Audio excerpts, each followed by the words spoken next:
तो आज ही हम बात करने वाले हैं हाल ही में वो एक नेपाली प्रोटेस्ट के बारे में, जिसके अंदर जो जैनजी थी वहाँ की, उन्होंने एक प्रोटेस्ट किया था अपनी सरकार के खिलाफ और अपनी सरकार को हटाया था पावर पे से, जो कि करप्शन के ऊपर था सारा। और उसके अंदर उनका पार्लियामेंट भी जला दिया गया था और भी बहुत कुछ हुआ था। तो कुछ लोग कह रहे थे कि ऐसे ही एक प्रोटेस्ट हमें इंडिया में भी चाहिए। तो बस मैं रियलिटी दिखाने के लिए आया हूँ। तो सबसे पहली बात तो इंडिया के पास 14,55,000 एक्टिव में अभी फौजी हैं, जो कि आप जैसे ही प्रोटेस्ट निकलेंगे आपको घर में घुस के मारना स्टार्ट कर देंगे। और उसके बाद आप जानते हैं, क्योंकि देशभक्ति हमारे सभी के लिए सबसे टॉप पे है। और दूसरी बात जो होगा कि इस पर वर्ल्ड में क्या फ़र्क पड़ेगा, तो सबसे पहली बात तो पाकिस्तान इसका बहुत फ़ायदा उठाएगा और उठाने की कोशिश भी करेगा बेसिकली। तो हमें उससे ही बचना होगा।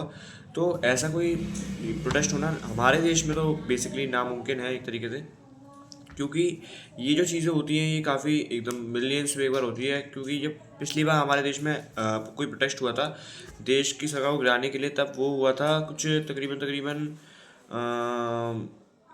1947 में, जब लास्ट बार हमने प्रोटेस्ट किया था अंग्रेजों को भगाने के लिए, तभी का था वो। उसके बाद हमारे हमारे देश में कोई भी ऐसा प्रोटेस्ट नहीं हुआ जिसके अंदर पूरी सरकार ही गिराने की बात करी गई हो।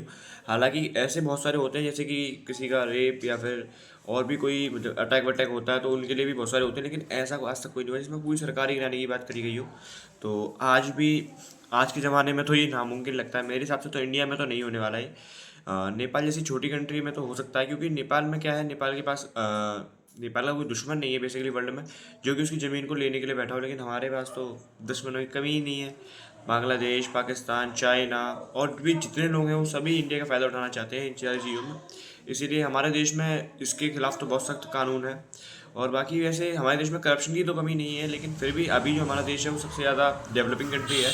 और इकोनॉमी जो है हमारी सबसे ज़्यादा फास्ट ग्रो होती है। तो यही सारी चीज़ें थे जो मुद्दे थे जो मैं बताना चाहता था, बस यही था। तो धन्यवाद एवं शुभ दिन। लाइक करें, कमेंट करें, सब्सक्राइब करें यार, क्यों कर दो यार भाई को लाइक। धन्यवाद एवं शुभ दिन।